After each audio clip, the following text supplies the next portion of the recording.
नमस्कार, वंदे मातरम प्यारे साथियों। मैं विक्रम वर्मा आपका तहे दिल से स्वागत करता हूं आपके अपने YouTube channel online study with Vikram पर। तो प्यारे साथियों, अगर आप कर रहे हो 4th ग्रेड एग्जाम की तैयारी तो इस क्लास को लास्ट तक लगा लेना दोस्तों, क्योंकि इस क्लास में हम करने वाले हैं 4th ग्रेड एग्जाम के लिए मॉडल पेपर नंबर 2। जी हाँ दोस्तों, CCI कोचिंग बाड़मेर के द्वारा जो टेस्ट नंबर 2 आयोजित करवाया गया था वो हम करने वाले हैं बड़े शानदार, जानदार और मजेदार तरीके से। तो चलिए प्यारे साथियों, आज की क्लास हम स्टार्ट करते हैं नई ऊर्जा, नई उमंग, नए मोटिवेशन के साथ। और आज का हमारा मोटिवेशन क्या है कि वक्त से लड़कर जो नसीब बदल दे इंसान, वही जो अपनी तकदीर बदल दे। यहां कल क्या होगा कभी ना सोच मेरे दोस्त, क्या पता कल वक्त खुद अपनी तस्वीर बदल दे, क्या पता कल वक्त खुद अपनी तस्वीर बदल दे। तो देखिए, क्वेश्चन नंबर 71 से हम स्टार्ट करेंगे, क्योंकि इसका एक पार्ट हम कर चुके हैं और आज हम 120 क्वेश्चन भी कंप्लीट कर लेंगे। और पटवार भर्ती परीक्षा 2025 में आपने देखा होगा कि इसी कोचिंग CCI कोचिंग के से ही पेपर से आपको क्वेश्चन पूछे गए थे, तो 4th ग्रेड के एग्जाम में भी पूछे जाएंगे। जो इस क्लास को लास्ट तक लगाएगा उसे अपने आप पता चल जाएगा कि कितनी शानदार, जानदार और मजेदार क्लास होती है, किस तरीके से यहां पर आपको व्याख्या करवाई जाती है। मजेदार बात तो यही है ना, व्याख्या करवाई जाती है आपको। तो देखिए, पहला क्वेश्चन, चौहान शासक ने अपनी रानी सोमलवती, कौन सी? चौहान शासक ने अपनी रानी सोमलवती के नाम से चांदी के सिक्के चलाए थे। किस चौहान शासक ने अपनी रानी सोमलवती के नाम से क्या चलाए थे? चांदी के सिक्के चलाए थे, ये हमें बताना है। चांदी के सिक्के किसने चलाए थे ये हमें बताना है। तो देखिए, यहां पर ऑप्शन नंबर ए अजय राज दे रखा है, ऑप्शन नंबर बी हमें क्या दे रखा है? विग्रह राज चतुर दे रखा है, ऑप्शन नंबर सी अर्णोराज दे रखा है, और ऑप्शन नंबर डी हमें क्या दे रखा है? पृथ्वीराज दे रखा है। तो इस क्वेश्चन का राइट आंसर क्या हो जाएगा? हमारा ऑप्शन नंबर ए हो जाएगा। क्या हो जाएगा? ऑप्शन नंबर ए, यानी अजय राज चौहान शासक ने अपनी रानी सोमलवती के नाम पर क्या चलाए थे? चांदी के सिक्के चलाए थे। अब क्वेश्चन इसी प्रकार भी पूछा जा सकता है कि ऐसा कौन सा शासक था जिसने चांदी के सिक्के चलाए थे? तो अजय राज ने चलाए। किस महारानी या किस रानी के नाम से सिक्के चलाए थे, यह क्वेश्चन भी पूछ सकता है एग्जामिनर। तो रानी सोमलवती के नाम पर क्या चलाए थे? चांदी के सिक्के चलाए थे। और क्या किया था यहां पर अजय राज जी ने? तो अजय राज के द्वारा क्या किया गया था? 1113 में क्वेश्चन पूछा जाएगा यही कि 1113 ईस्वी में अजमेर नगर की स्थापना किसने की थी? 1113 ईस्वी में अजमेर नगर की स्थापना किसके द्वारा की गई थी? तो वो की गई थी अजय राज के द्वारा। किसके द्वारा? अजय राज के द्वारा की गई थी। और इनके जो सिक्के थे उनके ऊपर, इनके सिक्कों के ऊपर किनका नाम था? रानी सोमलवती का नाम था। और इनके जो सिक्के थे ना, चांदी और तांबे के जो सिक्के थे, चांदी एवं तांबे के जो सिक्के थे, चांदी व तांबे के जो सिक्के थे, उसे किस नाम से जाना जाता था? अजय प्रिय। किस नाम से जाना जाता था? अजय प्रिय द्रुम के नाम से जाना जाता था। अजय प्रिय द्रम्ब के नाम से जाना जाता था। और अजय राज किस मत का अनुयायी था? तो शैव मत का अनुयायी था। किसका था? शैव मत का अनुयायी था। यह भी आपको पता होना चाहिए, ये आपको पता होना चाहिए। किसके बारे में? अजय राज जी के बारे में। अब देखिए, मैं 2-3 बातें और बताता हूं। अब किसके बारे में बात करेंगे? अर्णोराज जी के बारे में बात करेंगे। और अर्णोराज जी के द्वारा क्या किया गया था? अन्ना सागर झील का निर्माण करवाया गया था। किसका निर्माण? अन्ना सागर झील का निर्माण अर्णोराज जी के द्वारा। और इन्हीं के द्वारा क्या किया गया था? वराय मंदिर का निर्माण करवाया गया था। कौन से मंदिर का निर्माण? वराय मंदिर का निर्माण कहां पर करवाया? पुष्कर में करवाया था। कहां पर करवाया? पुष्कर में इन्होंने वराह मंदिर का निर्माण करवाया था। और गुजरात के जो शासक थे कौन, कुमारपाल, उनको क्या किया था, इन्होंने हराया था। किनको हराया था, कुमारपाल को पराजित किया था। कुमारपाल को क्या किया था, पराजित किया था। किन्होंने, अर्णोराज ने। तो अर्णोराज जी ने क्या क्या किया, आना सागर झील का निर्माण कराया, वराह मंदिर का निर्माण कराया और कुमारपाल को इन्होंने हराया था। अब देखिए हमें यहां पर क्या दे रखा है, विग्रहराज चतुर्थ हमें ऑप्शन नंबर बी में दे रखा है और ऑप्शन नंबर डी में पृथ्वीराज तृतीय हमें दे रखा है। अब क्वेश्चन आपको विग्रहराज चतुर्थ से भी पूछा जा सकता है और पृथ्वीराज जो हमारे यहां पर तृतीय है ना, उनसे भी क्वेश्चन पूछा जा सकता है। चलिए इनकी बात हम आगे करेंगे, नेक्स्ट क्वेश्चन में कर लेंगे। यहां तक आपको पता चल गया होगा कि अजय राज जी के द्वारा क्या किया गया, अर्णोराज जी के द्वारा क्या किया गया। और यहां पर देखिए एक बात और देख लीजिए अर्णोराज जी के बारे में कि इनके दरबार में देवबोध कौन थे, इनके दरबार में देवबोध और धर्मघोष कौन है, देवबोध और धर्मघोष नाम के क्या थे, विद्वान भी रहा करते थे। देवबोध और धर्मघोष विद्वान भी इनके दरबार में रहा करते थे। अब चलिए नेक्स्ट क्वेश्चन पर चलते हैं। देखिए कितनी व्याख्या के साथ आपको यह क्वेश्चन करवाया है। ये देखिए, पुष्कर में वराह मंदिर का निर्माण किसने करवाया था, अभी अभी आपको बताया है। क्या अजय राज ने करवाया, अर्णोराज ने करवाया, विग्रहराज चतुर्थ ने करवाया, सोमेश्वर ने करवाया। तो किसने करवाया था, अर्णोराज ने करवाया था। और अर्णोराज ने क्या किया था, आना सागर झील का निर्माण करवाया था। अब देखिए इस क्वेश्चन में बात करेंगे हम विग्रहराज चतुर्थ जी के बारे में। अब आपको इनका कार्यकाल भी पूछा जा सकता है क्योंकि डबल एओ के एग्जाम में क्वेश्चन पूछा गया था कि विग्रहराज चतुर्थ का कार्यकाल क्या था। तो 1158 से लेकर 1163 तक इनका क्या था, कालखंड था। और दिल्ली पर अधिकार करने वाले, इंपॉर्टेंट लगा लीजिए, दिल्ली पर अधिकार करने वाले प्रथम चौहान शासक, दिल्ली पर अधिकार करने वाले प्रथम चौहान शासक की बात करें तो कौन हो जाएंगे, विग्रहराज चतुर्थ हो जाएंगे। और इनको कौन सी उपाधि दी गई थी, इनको कवि बांधव की उपाधि दी गई थी, कवि बांधव की उपाधि दी गई थी, कवि बांधव की उपाधि इन्हें दी गई थी। कवि बांधव की उपाधि किनके द्वारा दी गई थी, जयानक के द्वारा दी गई। किनके द्वारा, जयानक के द्वारा इनको कवि बांधव की उपाधि दी गई थी। और विग्रहराज चतुर्थ जी के द्वारा यहां पर कौन से नाटक की रचना की गई, हरिकेली नाटक की रचना की गई थी। हरिकेली नाटक की रचना किसके द्वारा, विग्रहराज चतुर्थ जी के द्वारा की गई थी। और इन्हीं के द्वारा अजमेर में किसकी स्थापना की गई, संस्कृत पाठशाला की स्थापना की गई थी। संस्कृत पाठशाला की स्थापना की गई, जिसको किसने तोड़वा दिया था, जिसको प्यारे विद्यार्थियों कुतुबुद्दीन ऐबक ने तोड़वा कर वहां पर क्या बना दी थी, मस्जिद बना दी थी।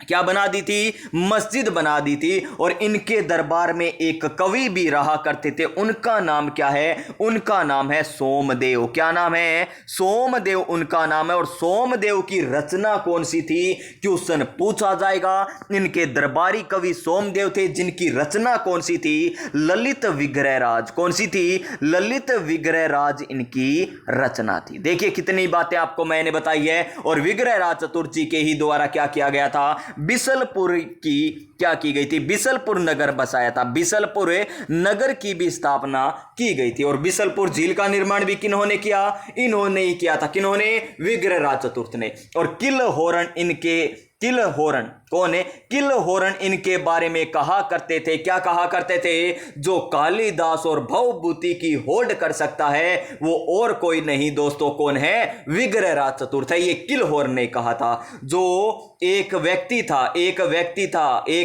था कौन है, विग्रहराज चतुर्थ, जो कालिदास और भवभूति की होड़ कर सकता था। ये कथन किसने कहा था, तो किलहोरन ने कहा था। और विग्रहराज का समय संपादलक्ष का क्या कहलाता है, सवर्ण काल भी कहलाता है। बस इतनी बातें आप याद रख लीजिए, इतनी बातें आप याद रख लीजिए। कितनी बताइए विग्रहराज चतुर्थ जी के बारे में। इनका कार्यकाल 1158 से 1163, इनका कार्यकाल 1158 से क्या हो जाएगा दोस्तों, 1158 से लेकर क्या हो जाएगा, 1163 हो जाएगा। दिल्ली पर अधिकार करने वाले प्रथम चौहान शासक है। इनको कवि बांधव की उपाधि दी गई, किनके द्वारा दी गई, जयानक के द्वारा दी गई। इनके द्वारा एक नाटक की रचना की गई, वो कौन सा था, हरकेली। और इनके एक दरबारी कवि कवि थे, कौन थे? सोमदेव, जिनके द्वारा किसकी रचना की गई? ललित विग्रहराज की रचना की गई।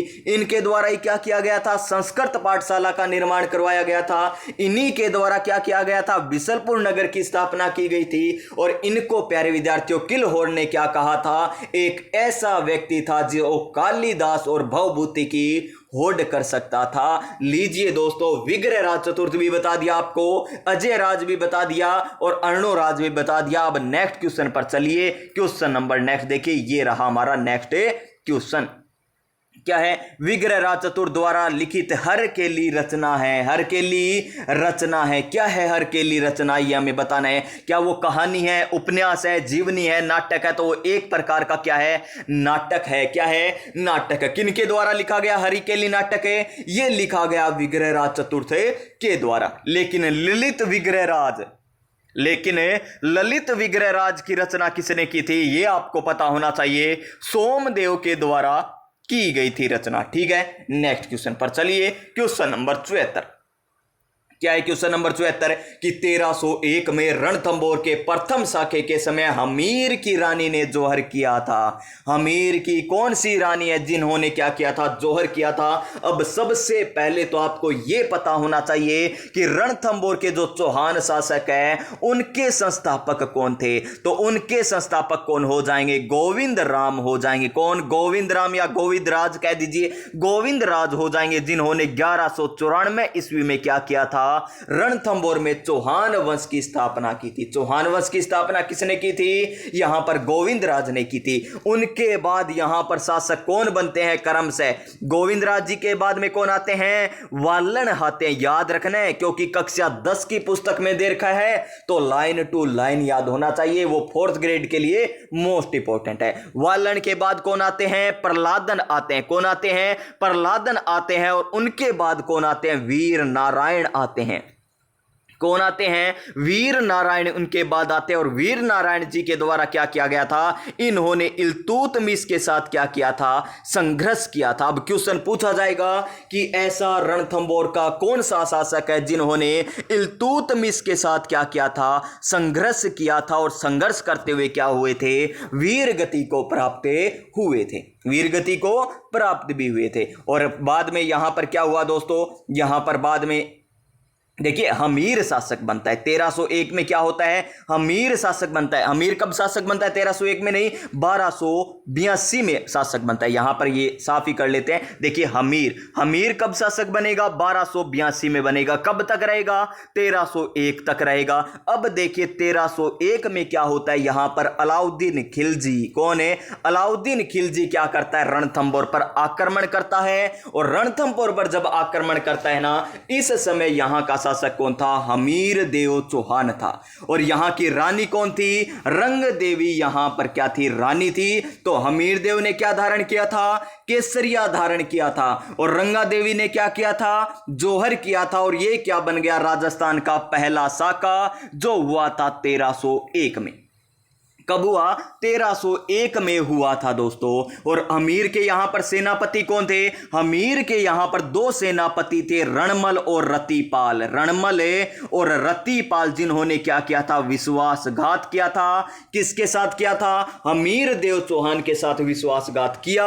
और ये अलाउद्दीन खिलजी के पास जाकर मिल गए थे। इस कारण यहां पर अलाउद्दीन खिलजी क्या हो जाते हैं? विजय हो जाते हैं। और यहां पर हमीर देव क्या होते हैं? हमीर देव चौहान यहां पर संघर्ष करते हुए क्या जाते हैं? वीर गति को प्राप्त हो जाते हैं। अब देखिए यहां पर और क्वेश्चन क्या पूछा जा सकता है। ये तो आ गया अलाउद्दीन खिलजी का। और यहां पर जोहर किसने किया था? रंगा देवी ने किया। यानी option number C Chulbul Pandey हमारा राइट आंसर हो जाएगा। एक शासक और था दोस्तों जिन्होंने क्या किया था? हमीर पर आक्रमण किया था। खिलजी वंश का शासक था। वो कौन शासक था? वो था शासक जलालुद्दीन खिलजी। कौन था? जलालुद्दीन खिलजी आक्रमण करता है 1291 में। कौन करता है? जलालुद्दीन खिलजी आक्रमण करता है। यहां पर कब करता है? अमीर देव के शासनकाल में 1291 में शासन में यहां पर करता है आक्रमण। अब बात आती है कि हमीर देव के जो चौहान थे इनके ऊपर जो ग्रंथ लिखे गए हैं वो कौन कौन से हैं। और हमीर क्या थे? एक हठ प्रवृत्ति के शासक थे, एक हठ प्रवृत्ति के शासक थे। अगर इन्होंने एक बात कोई कमेंटमेंट कर दी ना, एक बार इन्होंने कुछ कह दिया ना, मान के चलिए वही होता था। ये यानी हट के पक्के थे। इसीलिए तो हमीर के लिए एक लाइन बनी है दोस्तों। क्या बनी है? सिंह सवन सतपुरुष वचने कदली फले इकबार, तीरिया तेल हमीर हटे चढ़े ना दूजी बार, चढ़े ना दूजी बार।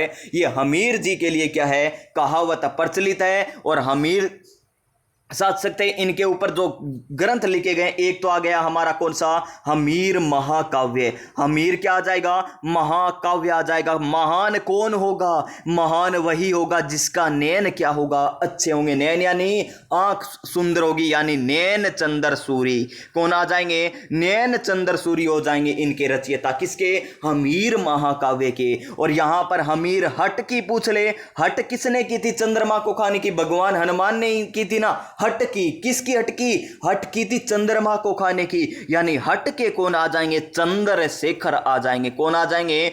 चंद्रशेखर आ जाएंगे। और एक बच गया हमारा हमीर रासो। और रास किस में आता है? जब जोधर अकबर वाला नाटक देखते हैं तब आता है ना। तो जोधराज के द्वारा क्या की गई थी? जोधराज जी के द्वारा यहां पर क्या किया गया था? हमीर रासो ग्रंथ की रचना की गई थी। अब क्वेश्चन पूछेगा आपसे कि नैन चंद्र सूरी के द्वारा कौन से ग्रंथ की रचना की गई? हमीर महाकाव्य की। या पूछेगा हमीर महाकाव्य की रचना किसके द्वारा? नैन चंद्र सूरी के द्वारा। हमीर हट की रचना चंद्रशेखर के द्वारा। हमीर रासो की रचना जोधराज के द्वारा की गई थी। इतनी बातें आपको पता होनी चाहिए। अब चले नेक्स्ट क्वेश्चन पर। पूरी व्याख्या आपको यहां पर बता दी। अब देखिए क्वेश्चन नंबर 75। और वो क्रम याद रखना। कौन सा क्रम? सबसे पहले कौन शासक बनते हैं? गोविंद राज शासक बनते हैं। पूछा जाएगा क्वेश्चन कब बनते हैं? 1194 में बनते हैं। उनके बाद कौन बनते हैं? वालन बनते हैं। उसके बाद वालन, फिर प्रहलादन। कौन फिर बनते हैं? प्रहलादन। फिर कौन बनते हैं? वीर नारायण बनते हैं। वीर नारायण बनते हैं जिन्होंने क्या किया था? इल्तुतमिश के साथ संघर्ष किया था और लड़ते हुए क्या हो गए थे? मारे गए थे। कौन? वीर नारायण। इतनी बातें भी आपको पता होनी चाहिए। क्वेश्चन नंबर 75 देखिए, समझ में आ रहा है ना? इतनी व्याख्या तो नहीं मिलेगी और इतनी व्याख्या कर लेते हो ना, मैं कह सकता हूं कि 4th ग्रेड में क्वेश्चन इससे बाहर नहीं जाएगा। और जाएगा तो प्यारे विद्यार्थियों पेपर भी बड़ा अच्छा लेवल का आएगा। लेकिन अधीनस्थ बोर्ड ने आपने देखा ही होगा, पशु परीक्षर एग्जाम देखा होगा, जेल प्रेरी देखा होगा, लाइब्रेरियन ग्रेड 3 देखा होगा। यहां पर आपने देखा होगा ग्रेजुएशन लेवल वाला जो एग्जाम था वो भी आपने देखा होगा। पटवार भर्ती परीक्षा 2025 एकदम level NCERT base, RBSE base रहा था। तो देखिए पृथ्वीराज चौहान का दरबारी विद्वान कौन था? नहीं था, सॉरी दोस्तों, कौन नहीं था ये हमें बताना है। कौन नहीं था ये हमें बताना है। तो देखिए यहां पर कौन नहीं था? तो पृथ्वीराज चौहान का दरबार। सबसे पहले तो पृथ्वीराज चौहान के बारे में आपको पता होना चाहिए कि इनका शासनकाल 1177 से लेकर 1192 तक रहा था। और इनके शासनकाल के 2 प्रमुख युद्ध है दोस्तों। 2 प्रमुख युद्ध है, वो कौन से हैं? एक तो है तराइन का प्रथम युद्ध, एक तो तराइन का प्रथम युद्ध है और एक तराइन का दूसरा युद्ध है। तराइन का प्रथम युद्ध है पटवार भर्ती परीक्षा 2025 में पूछा गया था। और तराइन का प्रथम युद्ध किनके मध्य होता है? ये होता है, एक तो हमारे यहां पर पृथ्वीराज जी चौहान जी आ जाएंगे, एक तो पृथ्वीराज चौहान आ जाएंगे और एक कौन आ जाएगा? मोहम्मद गोरी हो जाएगा, जिसमें विजय किसकी होती है? पृथ्वीराज चौहान की विजय होती है। और दूसरे युद्ध में कौन जीत जाता है? मोहम्मद गोरी की विजय हो जाती है। दूसरे युद्ध में किसकी विजय हो जाती है? मोहम्मद गोरी की विजय हो जाती है। कौन से युद्ध में? तराइन के दूसरे युद्ध में गोरी और प्रथम युद्ध में पृथ्वीराज। प्रथम युद्ध कब होता है? 1191 में होता है। दूसरा युद्ध कब होता है? 1192 में होता है। इससे पहले प्यारे विद्यार्थियों पृथ्वीराज जी ने क्या किया था? 1182 में क्या किया था? इन्होंने बंडानको, किनको? बंडानको को क्या किया था? पराजित किया था। और इसी प्रकार प्यारे विद्यार्थियों इन्होंने क्या किया था? चंदेल शासक को भी पराजित किया था। चंदेल शासक को भी क्या किया था? पराजित किया था। किन्होंने किया चंदेल शासक को पराजित? तो चंदेल शासक कौन थे? चंदेल शासक, महोबा के चंदेल शासक को क्या किया था, पराजित किया था। ये भी आपको याद रखना है। और इस युद्ध में कौन लड़ते हुए मारे गए थे, आला और उद्दल। कौन है, आला और उद्दल लड़ते हुए मारे गए थे दोस्तों, मारे गए थे। इतनी बातें आपको याद होनी चाहिए। यहां पर मैं वो नहीं बताऊंगा संयोगिता वाला, वो कुछ नहीं बताऊंगा। इतनी आपसे पूछा जाएगा, पेपर में नहीं पूछा जाएगा कि संयोगिता का विवाह किसके साथ हुआ था, इस प्रकार नहीं पूछा जाएगा। और पूछा जाएगा तो सभी को आता ही है दोस्तों। यहां पर हमारे सर सुभाष चांद जी ने तो पूरा ही याद करवा दिया था वो तो देखिए अब आपसे ग्रंथ पूछे जाएंगे। सबसे पहले सबसे मोस्ट इंपोर्टेंट आता है पृथ्वीराज विजय आता है, जो किसकी रचना है, विजय। विजय जे आ रहा है तो किसकी हो जाएगी, यह जयानक की हो जाएगी। किसकी हो जाएगी, जयानक की रचना हो जाएगी। देखिए पृथ्वीराज विजय आ रहा है तो विजय आ रहा है, तो यहां पर जयानक में भी जय आ रहा है ना, तो जयानक की रचना हो जाएगी। और फिर उसके बाद देखिए क्या दे रखा है, में यहां पर चंद्रबरदाई दे रखा है, तो चंद्रबरदाई के द्वारा किसकी रचना की गई थी, पृथ्वीराज रासो। पृथ्वीराज रासो की रचना की गई थी, पृथ्वीराज रासो की रचना की गई थी। और पृथ्वी भट्ट भी इनके दरबार में रहा करते थे, रहा करते ना। किनका नाम है पृथ्वीराज भट्ट, ये कमेंट करके आपको बताना है। पृथ्वी भट्ट किनका नाम है, ये आपको कमेंट करके बताना है दोस्तों। बता दीजिए किनका नाम है पृथ्वी भट्ट। पृथ्वी भट्ट किनका नाम है, ये आपको बता देना है। तो यहां पर क्या आ जाएगा, सोमेश्वर आ जाएगा। Option number D right answer हो जाएगा। जो क्या नहीं थे दोस्तों, पृथ्वीराज चौहान के शासक नहीं, पृथ्वीराज चौहान के विद्वान दरबारी विद्वान नहीं थे। Option number D right answer हो जाएगा। ये लीजिए नेक्स्ट क्वेश्चन।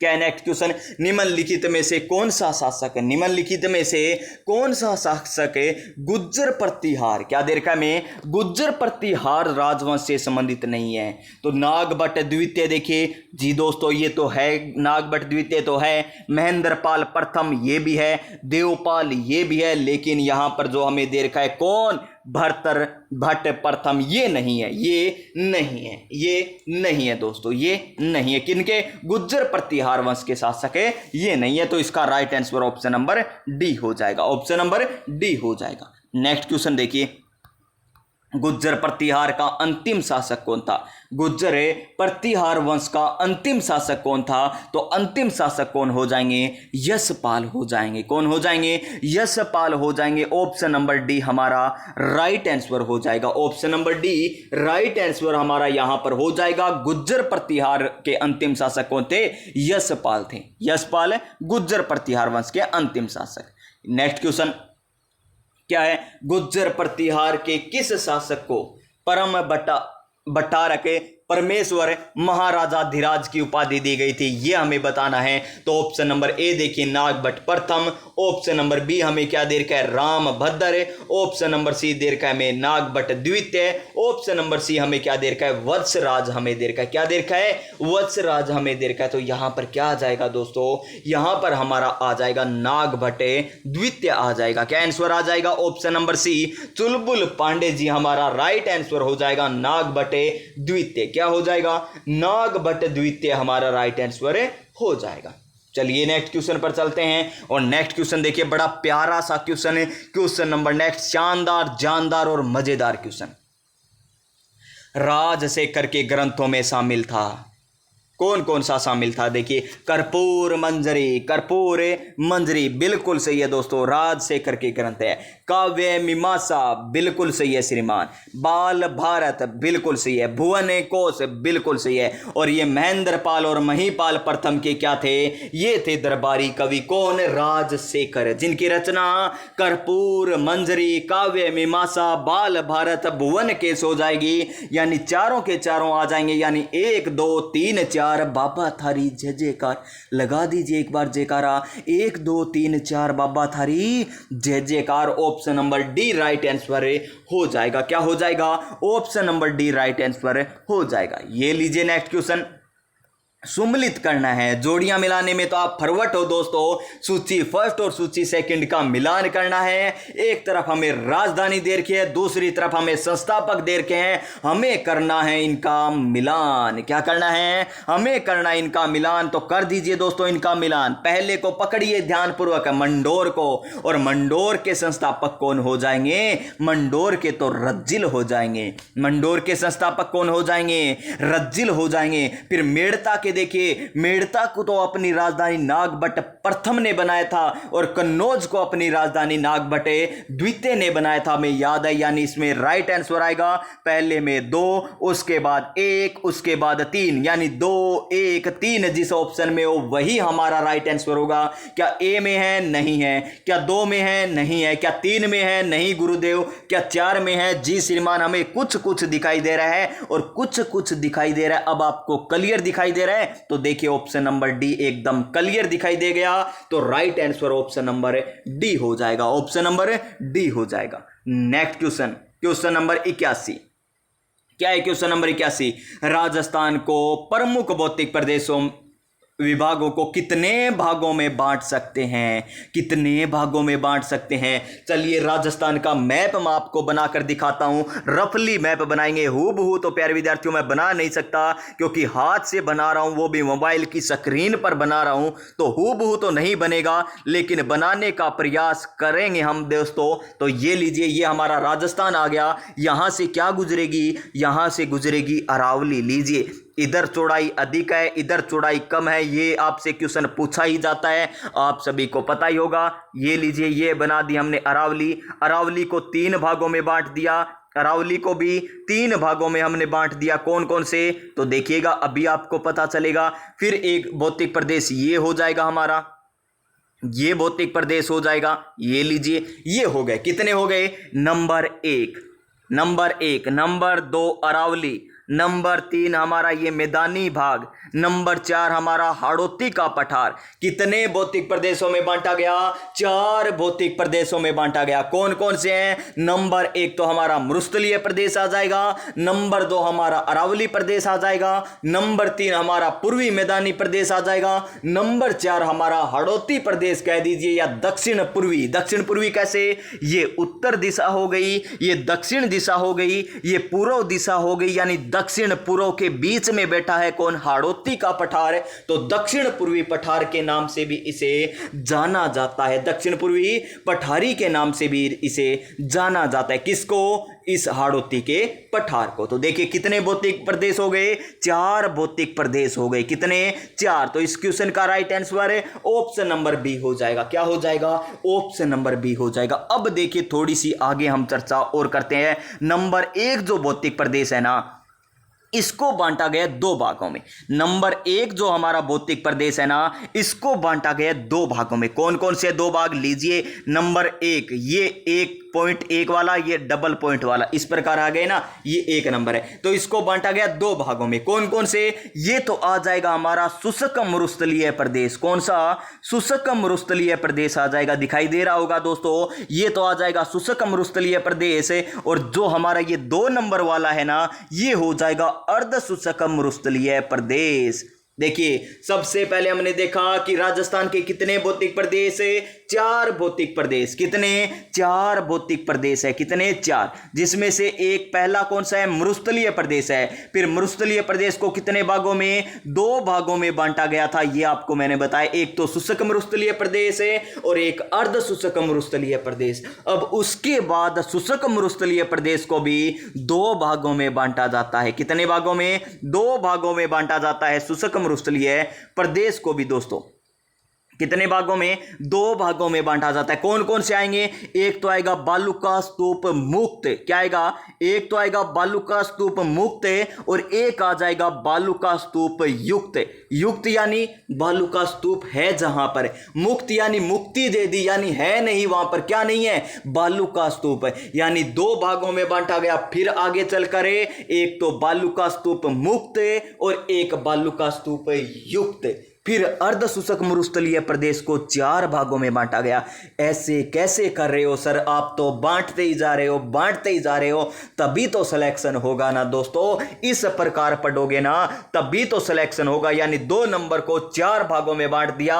जो प्यारे विद्यार्थियों पटवार भर्ती परीक्षा में पूछा गया था, जेल प्रेरी में पूछा गया, पशु परीक्षण में पूछा गया। कौन कौन से हैं? नंबर 1 शेखावाटी प्रदेश याद रख लीजिए, नंबर 2 घग्गर का मैदान याद रख लीजिए, नंबर 3 नागौर उच्च भूमि याद रख लीजिए और नंबर 4 पर आप लूणी बेसिन याद रख लीजिए।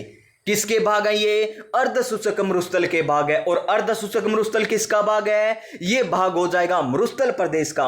और मरुस्थल ये प्रदेश किसका भौतिक प्रदेश है? राजस्थान का भौतिक प्रदेश है। और राजस्थान कहां पर आता है? भारत में आता है दोस्तों। इस प्रकार सारी जानकारी आपको होनी चाहिए। तो इसका right answer option number B हो जाएगा। क्या हो जाएगा?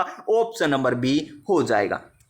नेक्स्ट क्वेश्चन पर चलिए। ये रहा हमारा नेक्स्ट क्वेश्चन। क्या है? राजस्थान के प्री कैम्ब्रियन चट्टानों का आधारभूत वर्णन किसके द्वारा किया गया था? ए एम हेरान के द्वारा, टी एच डी ला ट्रोसे, नाम देखिए, टी एच डी ला ट्रोसे, या एम एच कर्षणन, या ए एल कोल्सन। A L कोल्सन। तो यहां पर क्या आ जाएगा हमारा? ए एम हेरोन आ जाएगा। ए एम हेरोन आ जाएगा। ऑप्शन नंबर ए बोले तो अब की बार सरकारी नौकरी हमारी है सरकार। और जो तुक्के लगा के आएगा वो ऑप्शन नंबर बी लगा के आ जाएगा। क्यों? क्योंकि उसे नाम बड़ा दिखेगा और आपने रटी रखा है नाम बड़ा है तो तुक्का लगाएंगे उसी में, तुक्का लगाएंगे उसी में, यानी टी एच डी ला ट्रोसे गलत हो जाएगा और नेगेटिव में भी साथ की साथ है चला जाएगा। क्वेश्चन नंबर नेक्स्ट देखिए। क्या है? प्रतापगढ़ किस क्षेत्र में आता है? प्रतापगढ़ किस क्षेत्र में आता है? कांठल के मैदान में, बोराट का पठार में, गोंडवाना के लैंड में, या छप्पन का मैदान में? तो प्यारे विद्यार्थियों, छप्पन का मैदान सबसे पहले देखिए। छप्पन के मैदान में बैठकर तो क्या पी है? बीड़ी पी है। क्या पी है? बीड़ी। यानी यहां पर बांसवाड़ा और डूंगरपुर आ जाएगा। क्या आ जाएगा? बांसवाड़ा और डूंगरपुर आ जाएगा। बोराट की पठार की बात करें तो ये कहां पर है? ये हो जाएगा हमारा कुंभलगढ़ से लेकर, कहां से? कुंभलगढ़ से लेकर कहां तक हो जाएगा? कुंभलगढ़ से लेकर गोगुंदा तक हो जाएगा। कुंभलगढ़ से लेकर गोगुंदा तक हो जाएगा कौन सा? बोराट का पठार। अब कुंभलगढ़ कहां पर है? राजसमंद में है। तो क्वेश्चन ये भी आ सकता है राजसमंद से गोगुंदा के मध्य आ सकता है दोस्तों, कंफ्यूज मत हो जाना। राजसमंद से गोगुंदा दे दे, चाहे कुंभलगढ़ से गोगुंदा दे दे, बोराट का पठार आएगा।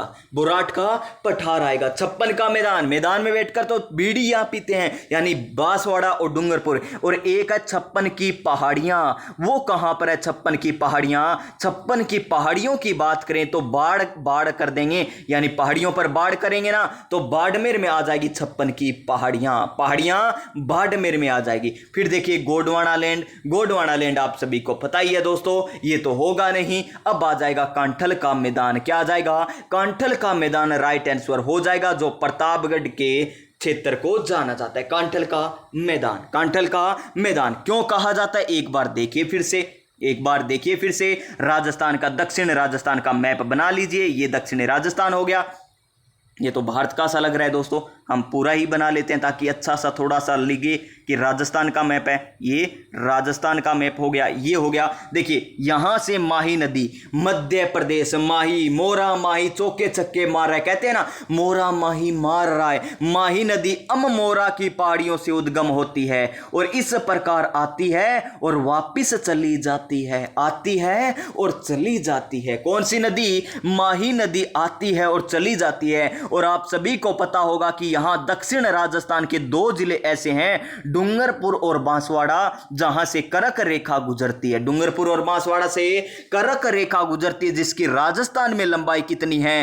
23 किलोमीटर। देखिए पॉइंट क्या चल रहा है? करक रेखा पर हम आ चुके हैं, यानी इससे आपका क्या होगा? दिमाग एक्टिव होगा। क्या होगा? दिमाग एक्टिव होगा। पूरे राजस्थान में घुमा रहा हूं मैं आपको, पूरे राजस्थान में, ऐसे नहीं कि केवल उसी टॉपिक पर। देखिए तो देखिए अब देखिए माही नदी ऐसे आ रही है, करक रेखा ऐसे जा रही है। तो देखिए ए अक्षर के समान आकृति बन गई, उल्टे यू अक्षर के समान आकृति बन गई, या वी अक्षर के समान उल्टे वी अक्षर के समान आकृति कौन सी नदी बनाती है? तो माही नदी बनाती है।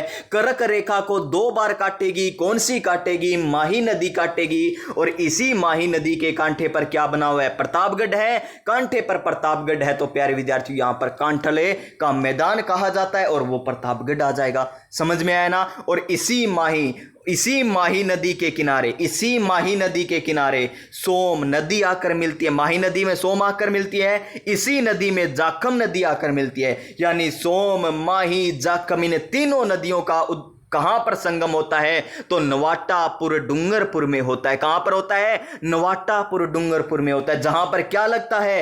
आदिवासियों का कुंभ लगता है। बोले तो बणेश्वर मेला लगता है। कब लगता है बणेश्वर मेला?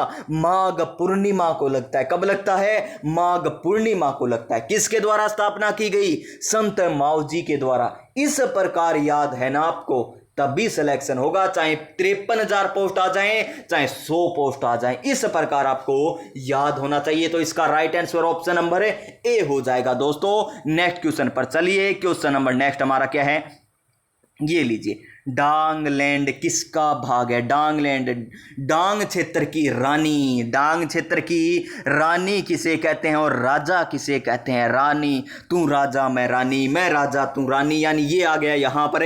रानी कहते हैं करौली, क्योंकि वो तो रोती रहती है, रोली रहे, अच्छी रोई रहे, यानी रोली, यानी इसे डांग क्षेत्र की रानी कहते हैं। और राजा तो हमेशा गोरा होगा, राजा गोरा यानी धोला होगा, यानी धौलपुर को क्या कहते हैं? राजा कहा जाता है, रानी करौली को कहा जाता है। तो डांगलैंड किसका भाग हो गया?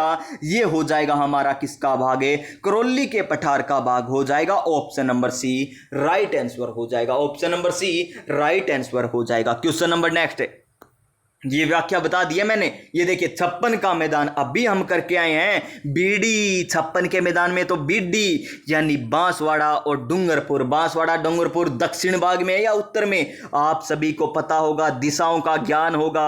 अगर दिशाओं का ज्ञान है तो ये क्वेश्चन आसानी से आप कर सकते हैं, रटने की जरूरत नहीं है। ये उत्तर है तो ये दक्षिण है, ये पूर्व है तो ये पश्चिम है।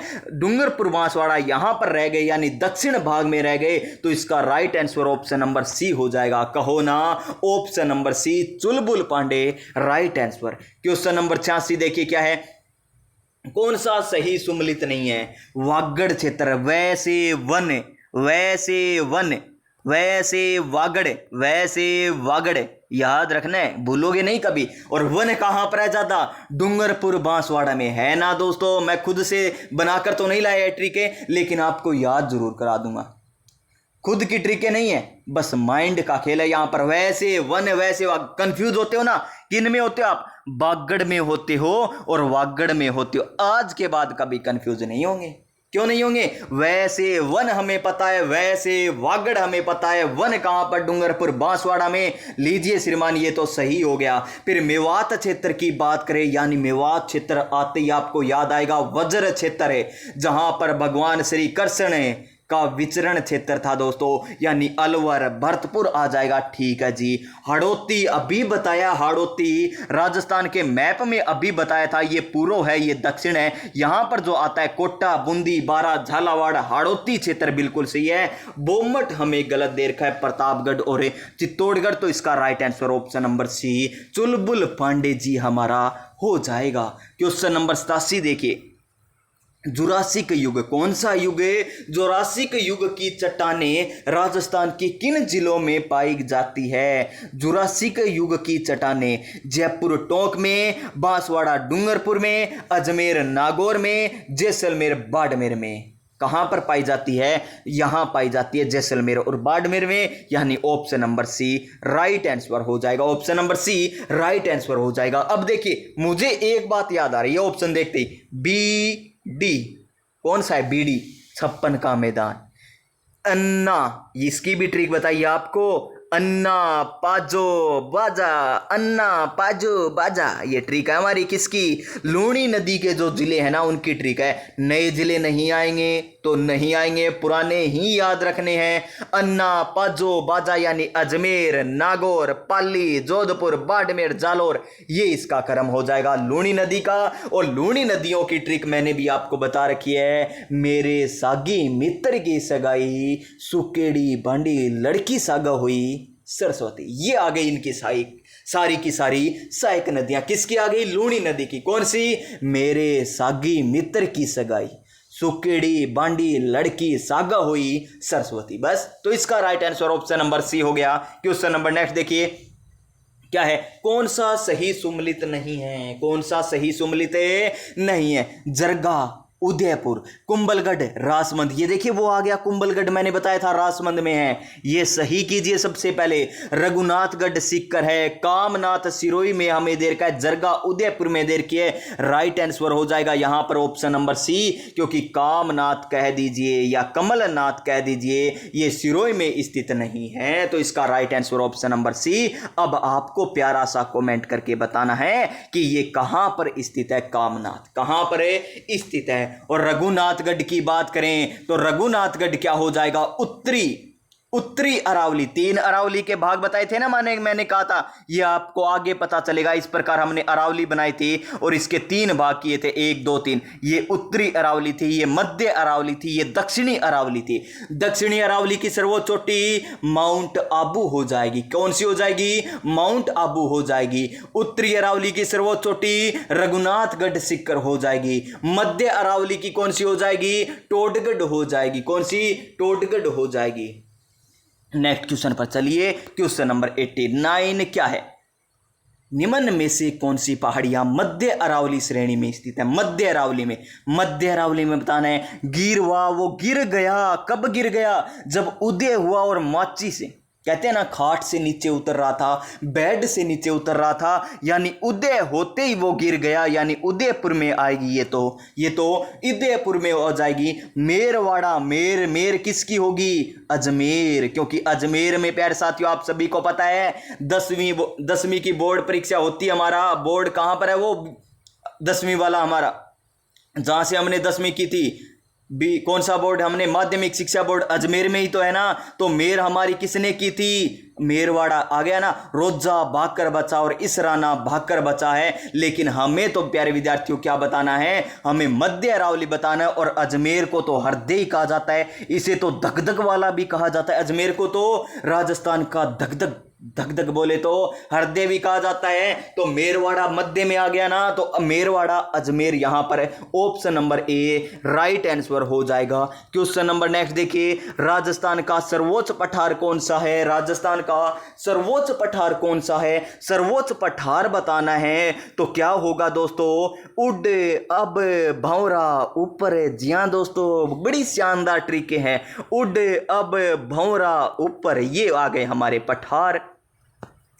उड अब भंवरा ऊपर, यानी उड अब भंवरा ऊपर, यानी उड़िया का पठार, जो उड़ेगा वही तो सबसे ऊंचा होगा ना। ऐसे थोड़ी है जो नीचे धरती में चलेगा वो ऊंचा होगा, नहीं, जो ऊंचा उड़ेगा वही तो ऊंचा होगा। यानी उड़िया का पठार सबसे ऊंचा पठार है और इसकी ऊंचाई पूछे तो 1360 मीटर हो जाएगी, 1360 मीटर हो जाएगी। उसके बाद आता है हमारा आबू का पठार है, उसके बाद आता है हमारा बोराट का पठार। बोराट का पठार तो अभी बताया था कुंभलगढ़ और गोगुंदा के मध्य है। ऊपर यानी ऊपर माल का पठार, ये कहां पर है, बिजोलिया से लेकर भैंसरोडगढ़ या भैंसरोडगढ़ से लेकर बिजोलिया तक फैला हुआ है ऊपर माल का पठार। मेसा का पठार, जिस पर कौन सा किला बना हुआ है, चित्तौड़गढ़ का किला बना हुआ है, यानी मेसा का पठार कहां पर है, चित्तौड़गढ़ में है। कौन सी नदियों के किनारे चित्तौड़गढ़ है, गंभीर और बेड़च नदियों के किनारे। कौन सी नदियों के किनारे, गंभीरी और बेड़च नदियों के किनारे स्थित है। हाड़ौती का पठार कहां पर है, दक्षिण पूर्वी राजस्थान में है। कांकनवाड़ी का पठार, क्वेश्चन पूछा जाएगा कि कांकनवाड़ी का पठार कहां पर है, कांकनवाड़ी कह दे या क्रास काका कह दे, क्रास काका कह दे, काका कांकनवाड़ी क्रास का। काका से क्या करते हैं हम, लव करते हैं, प्यार करते हैं दोस्तों, काका ही तो है सब कुछ है। यानी अलवर, कांकनवाड़ी का कह दे या क्रास का पठार कह दे, कहां पर है, अलवर में है। उड़िया उड़ेगा उसी का तो सिर ही ऊंचा होगा ना, तो उड़िया का पठार सिरोही में है, ऊंचा भी होगा, सिर भी ऊंचा होगा। और आबू ये ऊंचा है, ये भी सिरोही में आ जाएगा, आबू वाला भी सिरोही में आ जाएगा। माउंट आबू तो याद ही है सिरोही में है, तो ये भी सिरोही में आ जाएगा। लीजिए दोस्तों, ये हो गए हमारे पठार और आपको हो गए याद। अब चलिए क्वेश्चन नंबर 91 पर है, और क्या है क्वेश्चन नंबर 91 है, निम्नलिखित में से यूटिलिटी सॉफ्टवेयर है, और मैं आपको पहले ही बता देता हूं, संपूर्ण कंप्यूटर मात्र 3 क्लास में आपको करवा रखा है। 5 क्वेश्चन आपसे पूछे जाएंगे, 4 क्वेश्चन का मैं 100% दावा कर सकता हूं। लीजिए दोस्तों, 3 क्लासें लगानी है, 4 क्वेश्चन आ जाएंगे, 5 में से कंप्यूटर के बड़े मायने रखेंगे दोस्तों। आपको ऊपर ले जाएंगे, सिलेक्शन की ओर लेकर जाएंगे। कंप्यूटर के क्वेश्चन है, आपको पूरा कंप्यूटर करा रखा है। और ऐसे ही नहीं है कोई 3-3 घंटे की क्लास, नहीं, बिल्कुल नहीं। 1.5 घंटे की 2 क्लासें हैं, 2 घंटे की यानी 3 घंटे ये हो गए और 1-1 घंटे की मेरे हिसाब से 4 घंटे की क्लास है मात्र। 4 घंटे में कंप्लीट कंप्यूटर। ये लीजिए, यूटिलिटी सॉफ्टवेयर है। और आपको बताया था यूटिलिटी सॉफ्टवेयर क्या करेगा। ये लिटी वो नहीं जो खाने पीने की कहते हैं, भूख खिंडारा, क्या पकाया नहीं देसी भाषा में, क्या में भूख खिंडारा, वो लिटी नहीं है, ये है यूटिलिटी। यूटिलिटी सॉफ्टवेयर क्या करेगा, यूटिलिटी सॉफ्टवेयर क्या करेगा, कंप्यूटर का क्या करेगा, रख रखाव करेगा। क्या करेगा, रख रखाव करने का कार्य करता है। जहां कहीं भी रख रखाव का कार्य करने का, सुरक्षा करने का कार्य दिखे आपको, वही इसका सही आंसर हो जाएगा। कंपाइलर आएगा क्या, नहीं, कंपाइलर तो लैंग्वेज बदलने वाला होता है। विंडोज एक प्रकार का ऑपरेटिंग सिस्टम है, जो एक प्रकार का ऑपरेटिंग सिस्टम है, तो कौन सा हो गया ये सॉफ्टवेयर, सिस्टम सॉफ्टवेयर का उदाहरण हो गया। डिवाइस ड्राइवर आएगा क्या, नहीं, ये भी एक प्रकार का ऑपरेटिंग सिस्टम है, लेकिन एंटी वायरस है, यानी वायरस नहीं, एंटी मतलब विपरीत है, वायरस के विपरीत, यानी वायरस से क्या करेगा, रक्षा करेगा। और रक्षा करे, रख रखाव करे, सुरक्षा करे, कुछ भी करे, वो यूटिलिटी सॉफ्टवेयर में आता है। यानी ऑप्शन नंबर डी हमारा राइट आंसर है, हो जाएगा।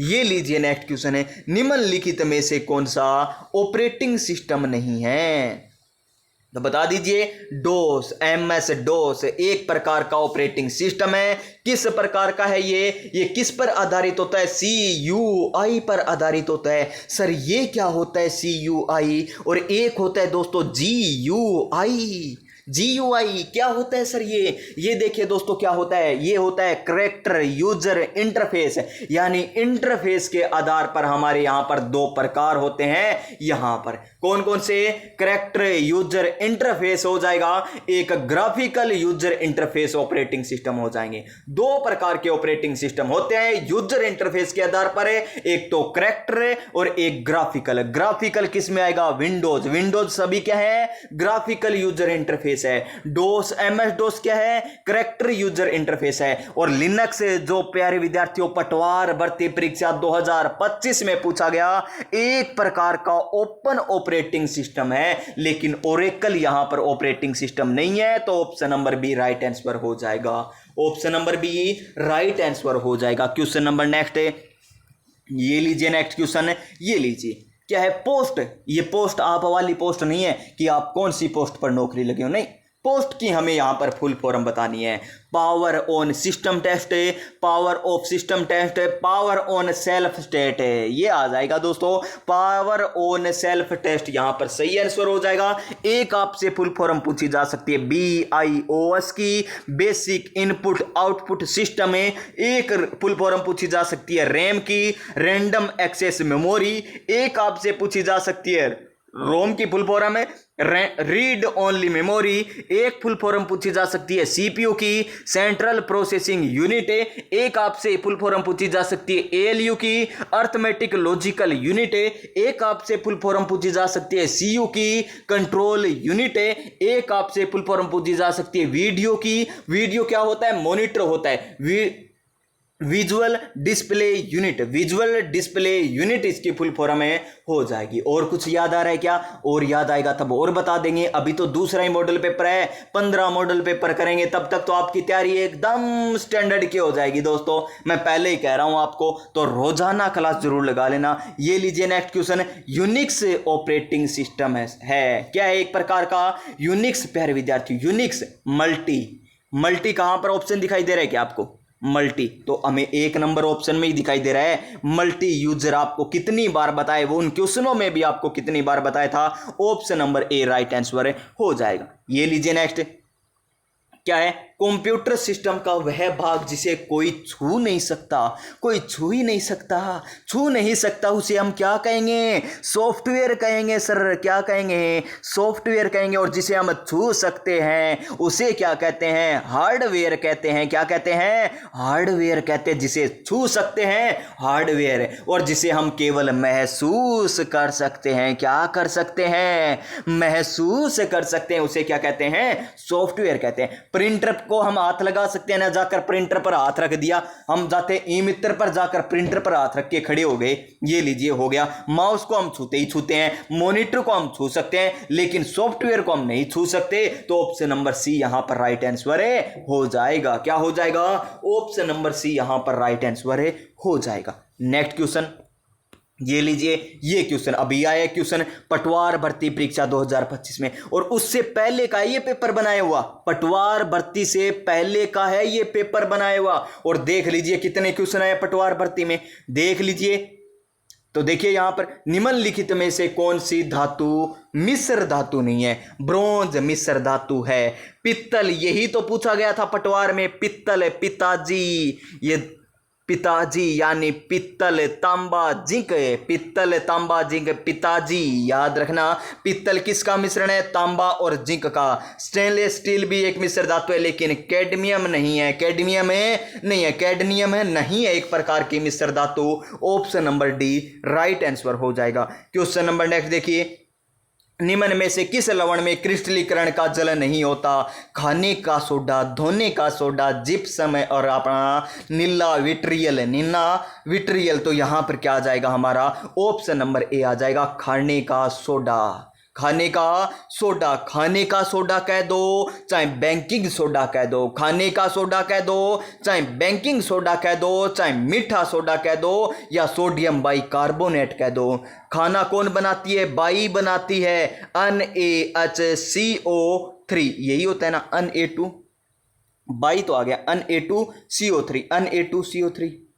एक सेकंड दोस्तों, ये पूरा खाने का सोडा कह दो चाहे बेकिंग सोडा कह दो, खाने का सोडा कह दो चाहे बेकिंग का सोडा कह दो, कौन बनाएगी? बाई बनाएगी, यानी सोडियम बाइकार्बोनेट। तो नाम सही है।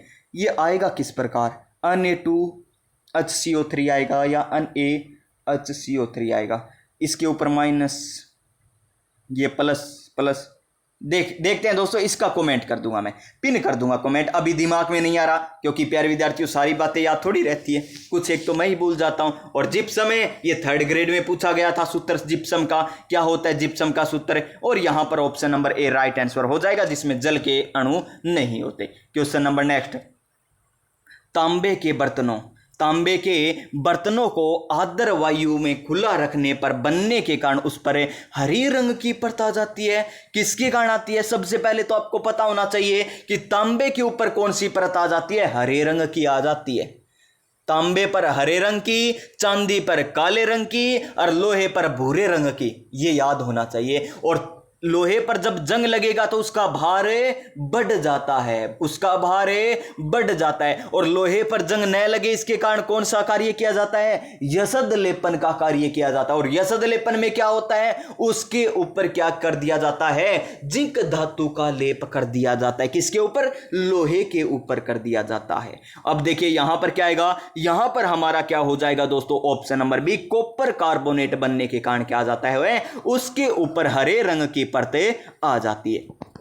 ये लीजिए अभी बताया, यही तो पूछा गया था पटवार भर्ती में। पित्तल एक मिश्र धातु है, किसकी है जी? पिताजी। अभी बताया पिताजी, पिता के आगे जी जरूर लगा लेना, वरना आपकी पिटाई हो सकती है। यानी पित्तल, तांबा, जिंक, तांबा जिंक, तांबा को कॉपर कहते हैं। ये लीजिए option number C right answer हो जाएगा। ये लीजिए नेक्स्ट क्वेश्चन, निम्न में से कौन सी धातु सामान्य तापक्रम पर द्रव अवस्था में पाई जाती है? धातु बतानी है तो वो कौन सी पाई जाएगी? पारा, मरकरी पाई जाएगी। HG के नाम से इसे जाना जाता है। लेकिन प्यारे विद्यार्थियों, ब्रोमीन क्या पाई जाती है? अधातु है। ब्रोमीन क्या है? अधातु है, जो क्या पाई जाती है? द्रव अवस्था में पाई जाती है। सोडियम और पोटेशियम धातु को हम क्या कर सकते हैं? चाकू की सहायता से हम काट सकते हैं। इनका गलनांक और कवथनांक उच्च होता है। किनका? सोडियम और पोटेशियम का गलनांक और कवथनांक उच्च होता है। यह भी आपको पता होना चाहिए।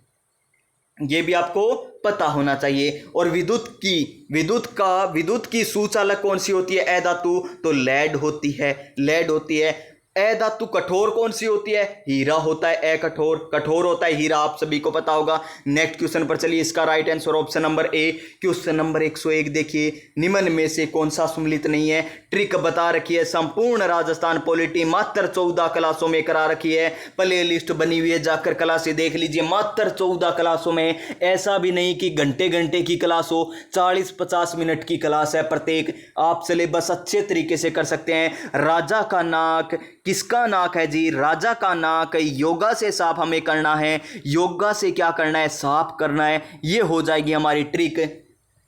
तो राजा यानी राज्यपाल, का यानी कार्यपाली, शक्तियां, न यानी नियुक्ति, कै से कार्यकाल आ जाएगा, योगा से योग्यता आ जाएगा, से शर्तें, साफ से शपथ आ जाएगा। तो यहां पर क्या आ जाएगा? 153, फिर आ जाएगा 154, फिर आ जाएगा 155, फिर आ जाएगा 156।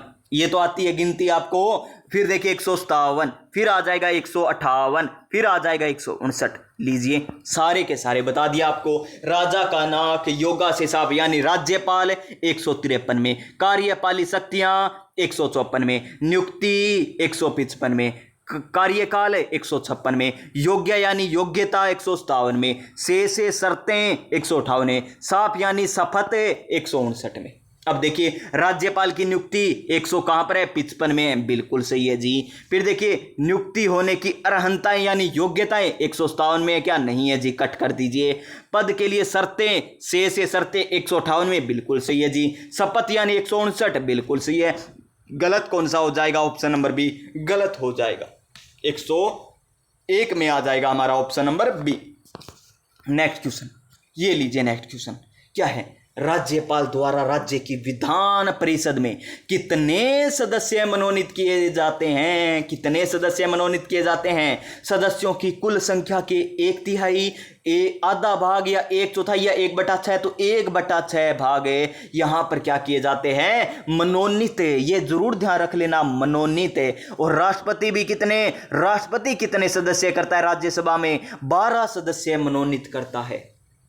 कितने आधार पर करेगा राष्ट्रपति? राष्ट्रपति तो करेगा 4 आधार पर, लेकिन राज्यपाल कितने आधार पर करता है? 5 आधार पर करता है। कौन कौन से आधार? साहित्य, कला, विज्ञान, साहित्य, कला, विज्ञान और सेवा और सहकारिता। ये तो आ जाएंगे राज्यपाल के 5। लेकिन यहां पर राष्ट्रपति की बात करें तो एक हट जाएगा, सहकारिता वाला, बाकी सभी सेम रहेंगे। साहित्य, कला, यहां पर साहित्य, कला, सेवा क्षेत्र में यहां पर राष्ट्रपति कर देंगे 4 क्षेत्र में, 5 क्षेत्र में राज्यपाल कर देंगे। याद हुआ? 171 नंबर अनुच्छेद याद रख लेना। यहां पर 171 नंबर अनुच्छेद याद रख लेना। नेक्स्ट क्वेश्चन, राज्य सरकार का क्या है? राज्य सरकार को कानूनी मामलों में सलाह देने के लिए अधिकृत है।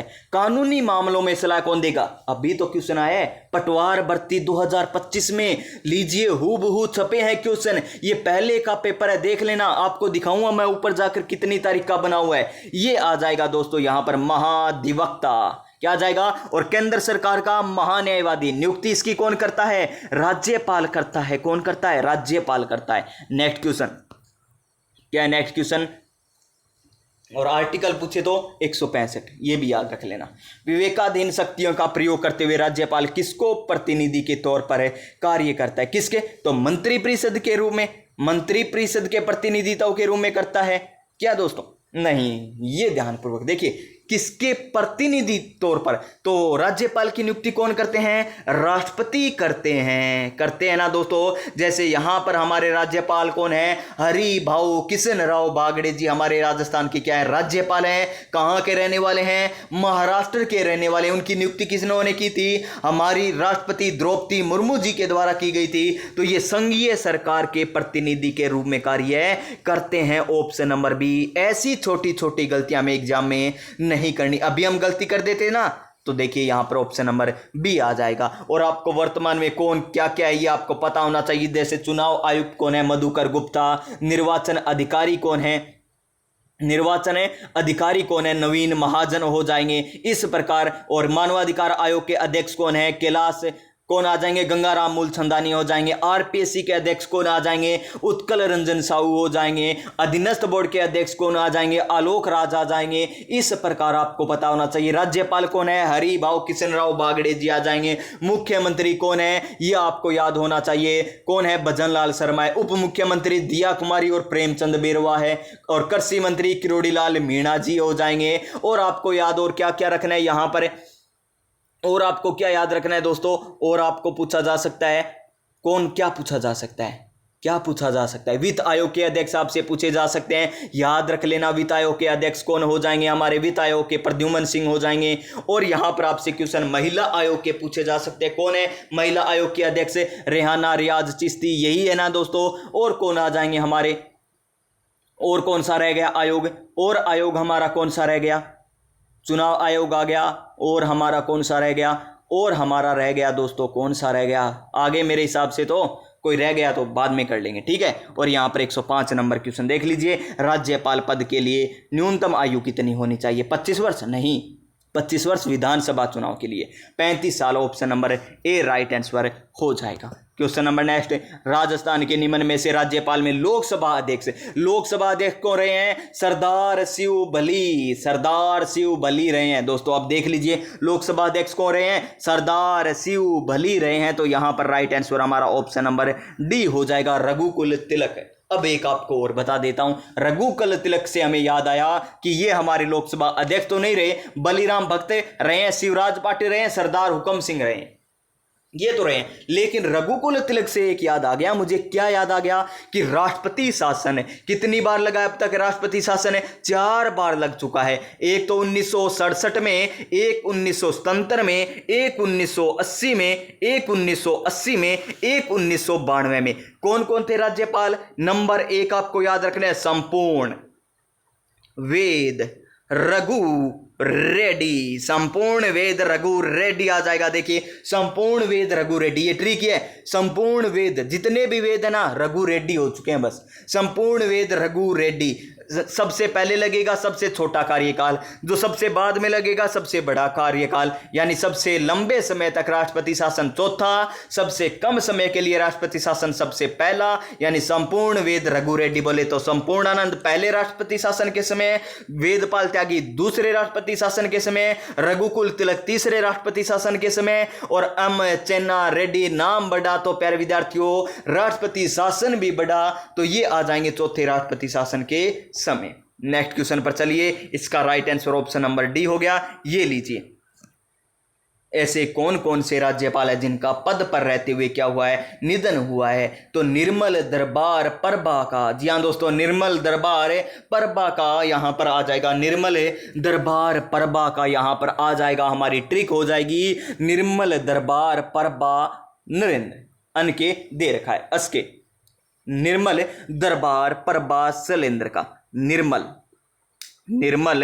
दरबार लगा, निर्मल दरबार लगा, परबा शैलेंद्र, परबा शैलेंद्र, ये हमारी ट्रिक है। और ये हमारे कौन हो जाएंगे? पद के दौरान निधन होने वाले राज्यपाल हो जाएंगे। निर्मल चंद जैन, दरबार यानी दरबारा सिंह, परबा यानी परबाराव शैलेंद्र यानी एस के Singh. Option number C Chulbul Pandey. 1 2 3 4 पप्पा थारी जय जयकार। क्वेश्चन नंबर 108, राजस्थान का कौन सा राष्ट्रपति शासन कार्यकाल सबसे लंबा रहा है? तो सबसे लंबा नाम किसका था? अम चेन्ना रेड्डी थे, चौथे में थे, यानी ऑप्शन नंबर डी हो जाएगा right answer. Question number next. अब देखिए दोस्तों, अब यहां पर विशेष अभिभाषण पूछा गया राज्यपाल का। राज्यपाल के विशेष अभिभाषण से संबंधित है। 123 में तो अध्यादेश आता है, कट कर दीजिए, 123 में तो अध्यादेश आता है। तो विशेष अभिभाषण से हमें बताना है तो कौन सा आर्टिकल आ जाएगा? हमारा आर्टिकल नंबर आ जाएगा यहां पर ऑप्शन नंबर ए, जो 176 है। 175 याद होना चाहिए, 174 याद होना चाहिए, 173 भी आपको याद होना चाहिए। और साथ साथ यहां पर रहेंगे कौन? महाधिवक्ता यहां पर है, बैठकों में भाग ले सकता है लेकिन मतदान का प्रयोग नहीं कर सकता। यानी साथ साथ तो रहेंगे लेकिन कार्य नहीं, वो मतदान का प्रयोग नहीं कर सकता। Option number A right answer हो जाएगा। राज्यपाल धन विधेयक पर कौन से विटो का प्रयोग नहीं कर सकता? निलंबनकारी विटो का प्रयोग नहीं कर सकता। Option number A right answer हो जाएगा। Option number A right answer हो जाएगा। जब भी विटो राष्ट्रपति के पास होता है, राष्ट्रपति के पास होता है। क्वेश्चन नंबर नेक्स्ट, करंट के क्वेश्चन। 2024 के आईफा अवार्ड में किस फिल्म में सर्वश्रेष्ठ फिल्म का पुरस्कार जीता था? तो एनिमल ने जीता था, option number B right answer. अब तो देख लीजिए बस फटाफट 10 क्वेश्चन है, ये तो करंट के हैं, इनमें क्या व्याख्या बतानी है आपको। ये तो आ गए क्वेश्चन तो ठीक है, नहीं आएंगे तो नहीं आएंगे। प्रत्येक वर्ष विश्व पर्यटन दिवस कब मनाया जाता है? कब मनाया जाता है दोस्तों? ये बनाया जाता है 27 सितंबर को। फिर देखिए, नवीनतम नवगठित जीएसटीसी परिषद में के मंत्री समूह का नेतृत्व कौन कर रहा था? कौन कर रहा है? कौन कर रहा है? कौन कर रहा है दोस्तों? पंकज चौधरी। कौन है? पंकज चौधरी आ जाएगा। Question number next, 2024 global innovation index में भारत की कौन सी रैंक थी? तो कौन सी रैंक हो जाएगी? ऑप्शन नंबर सी 39वीं रैंक हो जाएगी। फिर देखिए, मिस यूनिवर्स इंडिया 2024 का ताज किसने? तो ये रिया सिंघा ने, रिया सिंघा ने। राजस्थान के किन 2 शिक्षकों ने राष्ट्रीय शिक्षक पुरस्कार 2024 है? तो बलजिंदर सिंह और हुक्मचंद चौधरी, गंगानगर के और बीकानेर के, गंगानगर के और बीकानेर के। पेरिस पैरा ओलंपिक 2024 में जेवलिन थ्रो, कौन सा? जेवलिन थ्रो कांस्य पदक किसने जीता? अवनी लेखरा निशानेबाजी से, मोना अग्रवाल निशानेबाजी से, सुंदर सिंह गुर्जर बाला फेंक से, देवेंद्र झांझड़िया यहां पर है। तो यहां पर क्या आ जाएगा? Javelin throw. यहां पर option number D right answer हो जाएगा, option number D right answer हो जाएगा। क्वेश्चन नंबर नेक्स्ट क्या है? मुख्यमंत्री आयुष्मान आरोग्य मां वाउचर योजना का शुभारंभ कब हुआ था? मां वाउचर है, मां वाउचर 17 सितंबर 2024, मां वाउचर है 17 सितंबर 2024 को आएगा। देवमाली कहां पर है? देवमाली ब्यावर में है, देवमाली ब्यावर में। देवमाली गांव देश में बेस्ट टूरिज्म विलेज घोषित किया गया, कौन से में है? देवमाली ब्यावर में आ जाएगा। कहां पर? ब्यावर में आ जाएगा। जहां पर क्या है? देवमाली में क्या है दोस्तों? आप सभी को पता ही होगा, देवनारायण जी से संबंधित है। फिर देखिए, कौन सा राज्य राज्य खाद्य सुरक्षा सूचकांक 2024 में शीर्ष स्थान पर रहा? तो केरल राज्य रहा है, option number B right answer हो जाएगा। लीजिए दोस्तों, ये हुए हमारे 120 क्वेश्चन, और आप इससे अंदाजा लगा सकते हैं एक मॉडल पेपर से कितने क्वेश्चन पटवार भर्ती में पूछे गए। और ये मॉडल पेपर देख लीजिए कब का है, 23/3/2025। पटवार का एग्जाम कब होता है? 17 अगस्त को होता है।